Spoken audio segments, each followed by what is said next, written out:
Mungkin banyak dari kita punya kenalan yang kakek neneknya kena penyakit stroke. Dan kadang mungkin kita ngerasa kalau itu bukan ancaman buat kita yang muda, beda, dan bertenaga. Tapi kalau ngelihat anak-anak muda yang sekarang mau rebahan sambil makan ayam crispy, sebenarnya apa iya anak muda aman dari penyakit ini? Mungkinkah kita bisa terkena stroke juga? Oke, karena kalau kita ngelihat dari faktanya, bisa aja. Karena ternyata sebanyak 17 juta orang di seluruh dunia menderita stroke tiap tahunnya. Dan sampai 15% dari kasus-kasus stroke itu terjadi pada remaja dan orang dewasa muda. Meski emang pastinya orang yang lebih tua itu lebih rentan. Karena ibarat mobil, logam lama-lama karatan dan spare part lama-lama aus juga. Mungkin kadang emang ada kasus unik kayak perempuan ini yang dikenal juga sebagai manusia paling tua dalam sejarah. Tapi kebanyakan orang gak akan hidup sehat sampai selama itu. Karena kalau kita lihat simpelnya banget, sel-sel kita yang sehat terus berkurang seiring kita nambah tua. Dan otomatis itu bikin kita jadi lebih rentan sama berbagai penyakit, termasuk stroke. Tapi emangnya apa aja sih yang bikin kita berisiko kena stroke? Dan kayak apa penyakit ini sebenarnya? Nggak disangka, baru dari sisi gaya hidup anak muda aja ternyata faktornya ada banyak.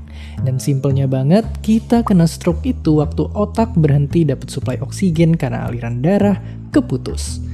Kemungkinannya ada dua, ada pembuluh darah di otak yang bocor atau ada pembuluh darah yang mampet.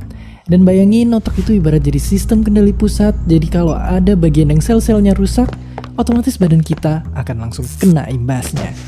Muka akan mati rasa dan mulut jadi mencong, satu sisi tubuh jadi lemah seketika, bahkan ngomong aja jadi susah. Sungguh mengerikan.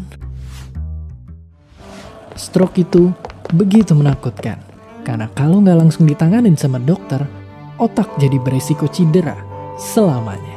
Makanya kalau sampai kena, stroke perlu segera ditanganin dalam 1 jam pertama, atau yang dikenal para dokter sebagai the golden hour. Makanya penting banget untuk kita bisa tahu dengan cepat kalau seseorang lagi kena stroke. Dan emang seperti itulah caranya. Ingat-ingat 4 huruf ini. Masalahnya selama pandemi ini, data nunjukin kalau jumlah pasien stroke yang ke rumah sakit menurun sampai 50%. Padahal banyak rumah sakit yang stroke ready pun beradaptasi di tengah COVID. Para dokter dan tenaga medis siap nanganin pasien stroke sambil tetap ngelawan virus corona. Pada akhirnya, jelas kalau otak itu megang kendali yang penting di tubuh kita. Saat ada bagiannya yang nggak berfungsi, anggota tubuh lain kena imbasnya. Kita yang muda ternyata nggak terlepas dari ancaman stroke gitu aja. Tapi selain jaga diri, pasti kita punya tanggung jawab ngejagain mereka yang lebih rentan. Makanya kalau sampai ada keluarga kita yang kena stroke meski di saat pandemi kayak gini, jangan ragu buat tetap langsung pergi ke rumah sakit stroke ready. Dan seperti biasa, terima kasih.